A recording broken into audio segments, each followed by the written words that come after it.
What's up everyone, my name is Cam. I am a certified dog nutritionist and founder of The Dog Nutritionist. This is my dog food review of Edgard Cooper dry and wet food. In the review we're going to look at one particular recipe from each of those ranges. Have no fear if that's not the one you use, they all follow a very similar pattern.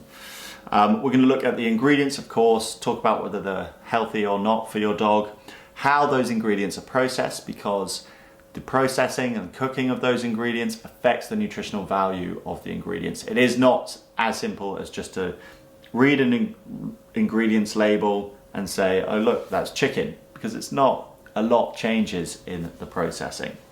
I'm also going to talk to you about what the healthiest diet for a dog is, information which I know you've probably looked for at one point, but being bombarded by so much conflicting information online, inaccurate and biased information that comes from pet food businesses, online forums, we know, just a fucking minefield, and even veterinarians push biased information from big pet food companies that teach them at veterinary college. So it's a mess, and I want to help clarify just what is the healthiest diet for a dog.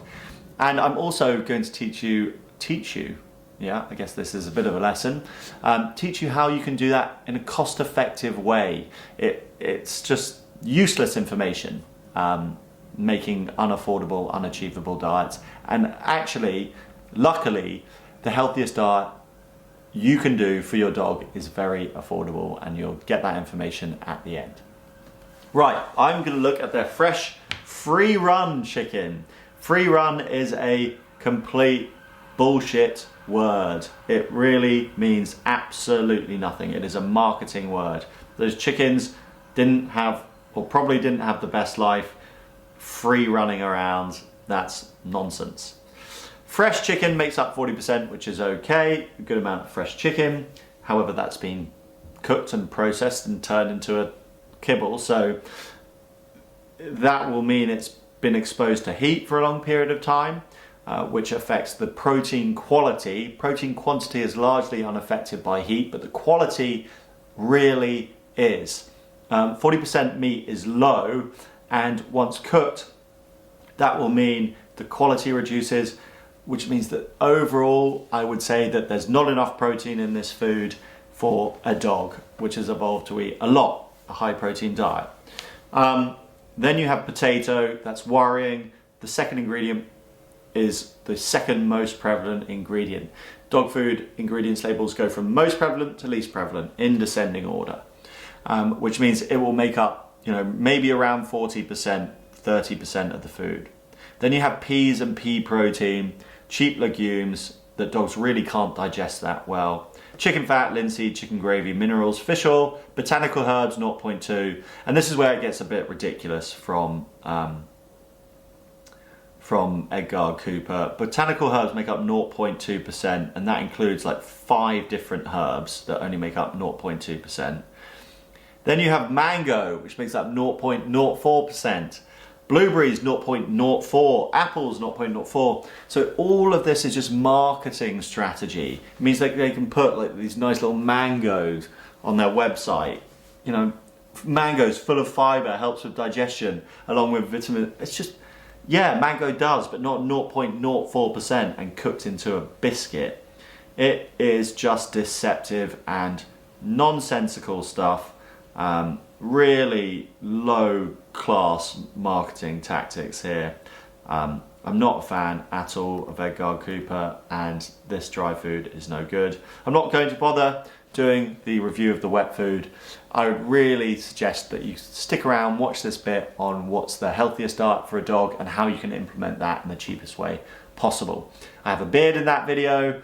I filmed it last week, but it's right now. It's literally coming now. I'm going to give you the simple and quickest version of how we know what the healthiest diet for a dog is. And without being condescending, to understand this part, you really need to understand what a dog is. And what a dog is how a wolf has evolved into the dog. It is the difference between the two that determines what a dog is. The wolf is the ancestor species of the dog. We domesticated the wolf, and the adaptations to the wolf, the changes that were made, determine what a dog is. From a biological standpoint, dogs have changed their ability to digest non-meats and sociability. Those are the two genetic differences between dogs and wolves, the two main, glaringly obvious genetic differences. The sociability part comes from us breeding the wolves that didn't shred our kids to pieces. The second part, the ability to digest non-meats, this is the most important part of what they should be eating, of course. Different dog breeds have developed different abilities to digest non-meats, and this is due to their exposure to non-meat diets, depending on the geography of where they came from. So the Saluki, for example, that was originated in the Middle East, they are an ancient dog breed, 9,000 years old, and they've had the most amount of time and exposure to non-meats, to more starch-rich diets, which means they have more of the AMY-B2 gene, a gene that allows for the pancreas to produce amylase to digest non-meats. What do wolves eat? A range of meats, raw bone or a calcium source, some grasses, and maybe some berries. We still need to follow that pattern of a range of fresh foods, maybe 3 different types of meats that they get rotated around the year. You can do more than that. You need some organ, because that's like the multivitamin. The meat being the protein, they get fat from, they get energy from the fat. And then you have the raw bone. Dogs have a higher calcium requirement than other animals because they've evolved from this lineage of bone crunching carnivores. It wasn't just the wolf, their predecessor, that ate bones. It was literally like 4 species that came before the wolf. There's 50 million years of evidence of these bone crunching carnivores, and you can still see that evidence in your dog's mouth. Quite literally, those razor sharp molars are for crunching teeth. Other evidence that dogs should be chewing bones is that periodontal disease is one of the most common issues that face modern dogs, and that's because they're not chewing bones, they're not getting raw bones. Then you have the non-meats, and you can use the vegetables that your dog enjoys, or the ones that provide health benefits. You can use fruits like berries, which have been shown to be anti-cancer, apple, just incorporate these non-meats into your dog's diet. In terms of carbohydrates, I don't recommend you go over the 20% mark, and try to use squash and sweet potato, which are easiest on your dog's digestion. That really is how you piece together an understanding of your dog's digestion. It is the difference between the wolf and the dog, and the differences aren't that big. Then you look at your own dog, you incorporate ingredients that work for them into that model, and that's how you keep your dog super, super healthy. All of that stuff on balancing all these diets, the NRC, National Research Council, the AAFCO feeding requirements, the FED-IAF feeding requirements, it's all nonsense. It's all total bullshit designed to scare you off making food. Look at any animal that exists. They just get a range of different things, but they stick to a general balance. If you want to understand how to do that, or if you need recipes, get the Ultimate Doggy Handbook. I don't know why I call it that. Get the Ultimate Dog Food Handbook. And also I've got a free dog nutrition course here on YouTube that you can watch to learn more. All right, so that's how we know what the healthiest diet for a dog is. How can you do that at a cost-effective rate? Because meat prices are extortionate. Dogs need lots of meat.